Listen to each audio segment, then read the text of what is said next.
Ancrez-vous. Une présentation de l'Ancre, soutien à l'entourage des personnes vivant avec un trouble de santé mentale. Je vous souhaite la bienvenue à cette autre chronique Ancrez-vous. Je suis en compagnie de Jessica Fortier-Lavallée, qui est intervenante psychosociale. Jessica, bonjour. Bonjour Michel. Je ne sais pas si la période est choisie pour parler de ressourcement, mais aujourd'hui, vous voulez qu'on parle de ressourcement. Oui, Pourquoi? ben oui, la période Est-ce que c'est le mois de novembre, là? C'est ça, la période est quand même bien choisie pour ça.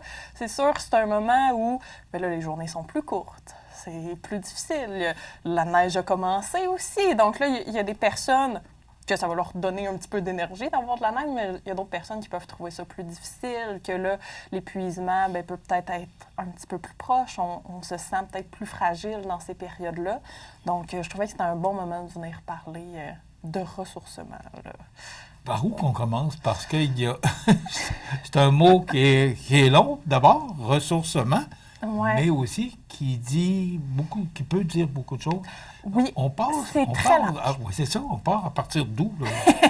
Oui, bien en fait, je me disais, comme une belle manière, en fait, d'en parler, c'est que, je sais, on a déjà parlé ensemble, des fois, je parle des activités qui s'en viennent à l'Ancre, puis des choses qu'on fait, puis parfois, on va faire des choses qui n'ont aucun rapport avec la santé mentale. Je me souviens, cet été, on en avait parlé lorsqu'on avait fait un atelier de vitrail avec nos membres.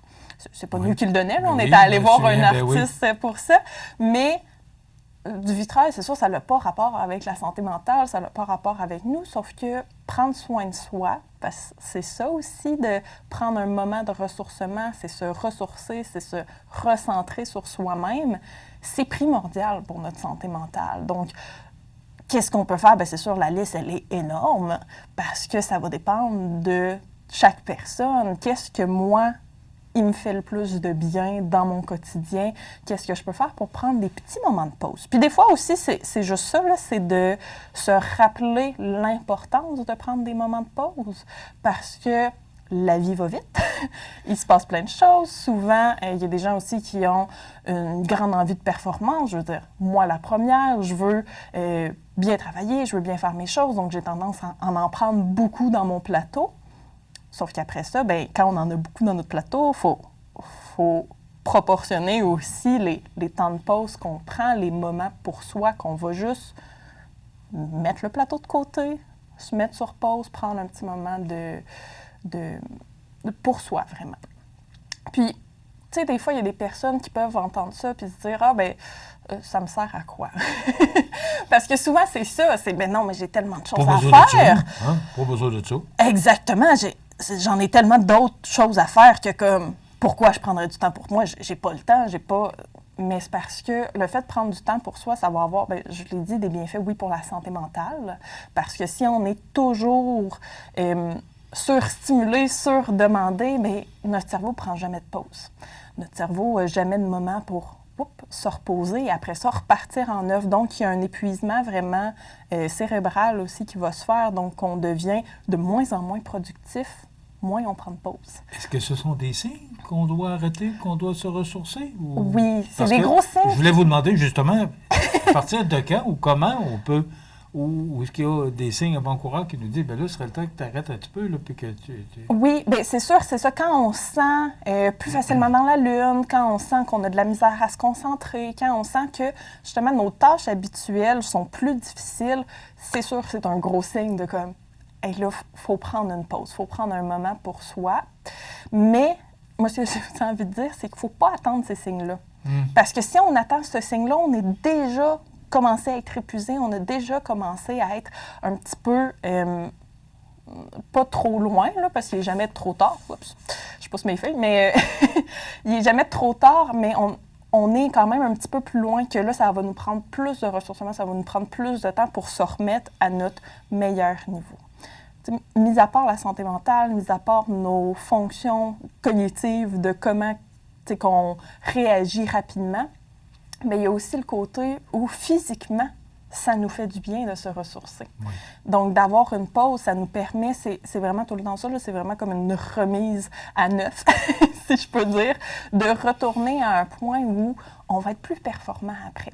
Donc, c'est pas à tout le temps faire un effort, c'est pas à tout le temps être en demande que on se dit mon corps va s'habituer à un moment donné, ça va bien aller. Non, au contraire, ça va juste empirer puis continuer aussi dans ce chemin-là on est de plus en plus épuisé. Tu sais, là, je parle de cérébral, physique, puis tout ça, sauf que l'épuisement, souvent, il est général, puis on n'est pas obligé de faire une activité physique.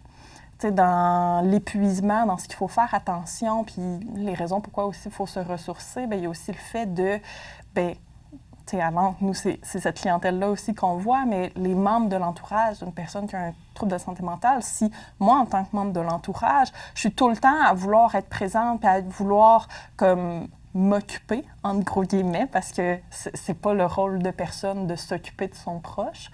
T'sais, on peut être là pour l'accompagner, on peut être là pour l'aider, mais s'en occuper. Moi, je vois ce mot-là un peu plus comme une prise en charge. Là.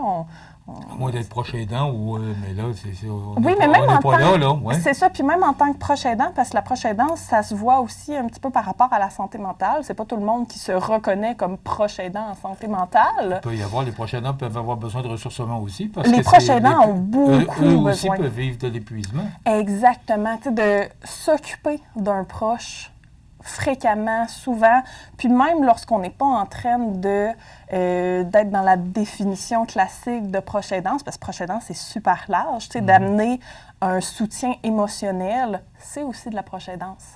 C'est juste en termes de niveau, là, si je parle à ma sœur une fois semaine, puis que je lui donne, je sais pas, on parle de sa journée, puis des choses qui vont moins bien, je suis pas en proche aidance. Là, on est quand même dans une limite qui fait du sens, mais c'est vraiment l'idée de continuellement de donner un apport de plus que normal. Et c'est très demandant parce que psychologiquement, on est tout le temps en train de penser aussi à cette personne-là de « Ah là, y a-tu fait telle chose? Est-ce qu'il va bien? Comment ça se passe aujourd'hui? » Puis c'est ce remue-ménage-là aussi qui nous amène à s'épuiser. Parce que même si on n'est pas physiquement en train de faire quelque chose, mais d'avoir toujours quelque chose dans notre tête qui nous amène à réfléchir, à penser, à jamais justement avoir le moment de pause, même au niveau de notre cérébral, au niveau de notre pensée, c'est ça qui vient vraiment difficile. Mais là, Jessica, vous nous parlez beaucoup de tout ce qui peut nous emmener à l'épuisement, la fatigue, tant mental que physique. Là. Oui.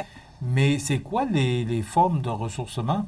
Parce qu'on fait quoi pour se ressourcer? Exactement. C'est pas juste s'asseoir sur une chaise puis de regarder tomber la neige. Là. Je pense que ça va plus loin que ça.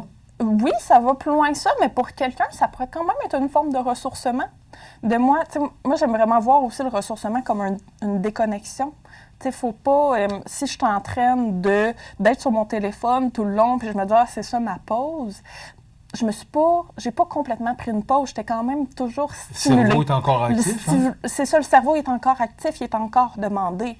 Écouter un film, des fois, ça peut peut-être être un entre-deux c'est pas la chose que je recommande le plus pour prendre ça dépend du le genre ressourcement. De film aussi. Mais oui, ça dépend du genre de film. Il y en a qui peuvent être plus relax, on peut prendre plus le temps. Mais si, moi, j'aime être dehors, j'aime prendre un temps, je sors ma chaise, je m'assois, puis je regarde la neige tomber, ça peut être mon moment de pause aussi. Je range mon téléphone, je profite vraiment de ce moment-là. Ça peut être aussi de s'offrir à soi-même un soin ou quelque chose qu'on aime beaucoup. Donc moi, j'aime prendre soin de moi, je vais aller me faire masser ou je vais aller au spa. Je vais prendre un moment vraiment pour moi. Mais ça peut aussi être, justement, j'ai donné l'exemple du vitrail tout à l'heure, ça peut être, moi, j'adore l'art, je vais aller me prendre un cours d'art. Ça peut être quelque chose qui revient et que, dans ma semaine, le mercredi soir, c'est la journée que j'ai mon cours d'art, ça, c'est mon moment de pause parce que c'est quelque chose qui vient me chercher dans mes intérêts, dans mes besoins. C'est quoi aussi? J'ai besoin de faire quelque chose, j'ai besoin, même si, c'est pas... se ressourcer, c'est pas tout le temps. Ça peut l'être pour certaines personnes, mais c'est pas obligé d'être tout le temps. Je suis assis et je fais rien et j'essaie de mettre mon cerveau à off, là, Parce qu'il ne viendra pas à off. Exact. Il ne viendra pas tout seul. On va se mettre à songer à d'autres choses. Puis... Exactement. Il y a des personnes qui sont meilleures que d'autres pour mettre leur cerveau à off. Quelqu'un qui aime la méditation, par exemple, d'être assis à rien faire puis à méditer, ça va être une grande forme de ressourcement qui est super bonne, mais ça peut être aussi, bon, j'ai pas beaucoup de temps de pause, mais regarde, je vais aller prendre une marche sur mon heure de dîner. Ou je vais m'asseoir avant de commencer ma journée, je vais m'asseoir à mon bureau, puis je vais me prendre 2 minutes que je fais juste faire des respirations. Je fais juste me calmer, prendre ce moment-là pour moi, que je ne suis pas encore dans le brouhaha de tout ce qui se passe, parce que je veux pas, oui, il y a un gros côté de à la maison. Tu sais, nous, ce qu'on voit à l'Ancre, c'est vraiment ça, là, c'est vraiment à la maison, avec le proche, il se passe beaucoup de choses et ça vient plus difficile, plus épuisant, ça vient vraiment demandant, mais des fois, pour beaucoup de gens, c'est aussi le travail qui vient demandant. Donc, de trouver par rapport à moi, ce qui est le plus demandant pour moi, bien, qu'est-ce que je peux faire pour prendre une pause par rapport à ça? Est-ce que ça se peut qu'on s'oublie? Ah, plus on avance dans la société, dans notre communauté, avec vous disiez en commençant que la vie passe vite, là. Mm-hmm. Est-ce qu'il n'y a pas plus de problèmes de santé mentale, justement parce qu'on est porté à s'oublier en raison de la vie d'aujourd'hui? Est-ce qu'il y a plus de problèmes? Peut-être, je le sais pas. T'sais, honnêtement, ça, je peux pas te dire, il y en a plus que pas, sauf que c'est très humain de s'oublier, puis c'est quelque chose que, justement, dans notre société, les gens font beaucoup. De s'oublier, de pas penser à soi, et c'est souvent de se rappeler, OK, mais on peut être notre meilleure amie aussi. Là. Ouais. Qu'est-ce que je conseillerais à ma meilleure amie pour prendre soin d'elle? Bien, qu'est-ce qui là-dedans s'applique à moi aussi? Parce que si j'ai la bonne volonté de vouloir le conseiller à l'autre, bien, assurément que ça pourrait s'appliquer à moi aussi. Là. On ne se le reproche pas un peu aussi? Ah, souvent. Ben non, là, j'ai pas le temps, même si je voulais. Là, si quelqu'un vous invite pour une sortie ou peu importe, ben non, j'ai pas le temps. Là, On est très, très critique envers nous-mêmes. Puis, tu sais, ça, c'est comme ça pour justement. Là, c'est très humain comme manière d'être. Donc, c'est de se donner une chance, des fois, de se laisser ce droit à l'erreur-là, puis se laisser le droit de prendre soin de soi. Parce que c'est vraiment ça, le ressourcement, c'est prendre soin de moi, comment je vais. Puis, tu sais, je parlais de, justement, au travail, des fois, ça va être vraiment difficile. Tu sais, j'ai sorti des petites statistiques qui regardaient au travail, mais premièrement, qui disaient que 40 des personnes qui ont un emploi au Québec disaient vivre de la détresse psychologique. Après ça, là-dedans, 80 aussi des personnes ayant un emploi disaient qu'ils seraient prêts, bien, qu'ils auraient besoin de ralentir dans leur vie. Donc, quand on questionne le monde plus précisément là-dessus, des fois, les gens sont capables de faire « Ah, oui, c'est vrai, ça va pas. » Oui, je vis une certaine détresse ou « Oui, j'ai vraiment besoin de ralentir. » Parce que 80 qui disent qu'ils ont besoin de ralentir, c'est c'est énorme et les gens en sont quand même conscients. Tu sais, là, ça, c'était une étude qui était faite... Ça ne les fait pas ralentir pour autant? Exactement. Puis c'est ça le problème. Tu sais, ça, c'était fait spécifiquement auprès de gens qui sont au travail. Mais c'est pas juste les gens qui travaillent, là, c'est tout le monde qui a besoin de ralentir parce que, c'est ça, tout va tellement vite dans la vie. Donc, il faut prendre le temps de, bien, moi, pour bien aller, pour avoir des bienfaits, il faut que je ralentisse. Donc, il faut que je me donne ce droit-là, que je me respecte dans mes besoins et que je le fasse. Qu'est-ce qui me fait du bien? C'est-tu de prendre un bain le soir plutôt que ma douche rapide en 5 minutes? C'est-tu de, bon, ben lâcher mon téléphone quand je suis en train de manger? C'est-tu d'aller prendre une marche? Est-ce que c'est de m'inscrire à un nouveau cours? Est-ce que c'est d'aller voir mes amis? Parce que ça peut aussi être ça, là, du ressourcement. Ça peut être un moment avec d'autres personnes. Ça dépend vraiment des besoins de tous et chacun. Là. Je trouve ça tellement approprié comme chronique parce qu'on est à l'orée des fêtes. Oui. Et c'est pas là qu'on va se ressourcer parce que ou encore il va falloir se ressourcer parce que ça va tellement vite que... Exactement. C'est beaucoup de gens oublient que les fêtes peuvent être un beau moment pour se ressourcer. Et au contraire, les gens se mettent beaucoup d'attentes, beaucoup d'appréhension et vont vite... Recevoir la famille. Puis que tout soit parfait, que tout soit... Mais la vie n'est pas parfaite. On commence à travailler pour le mois de janvier puis on est fatigué parce que là, ça a tellement été l'euphorie pendant le... Exactement. Ressourcement. Ressourcement. On va essayer de se souvenir de ce mot-là, très important à cette période-ci de l'année. Oui. Jessica, c'est toujours intéressant. Jessica Fortier et Lavallée, qui est intervenante psychosociale. Vous pouvez la rejoindre au 248-0068, poste 103, ou une de ses collègues. Ou encore, vous pouvez aller sur le site Internet qui est l'encresansfiltre.org. Merci. On se retrouve au mois de décembre. Merci. Voilà, ça complète. Ancrez-vous.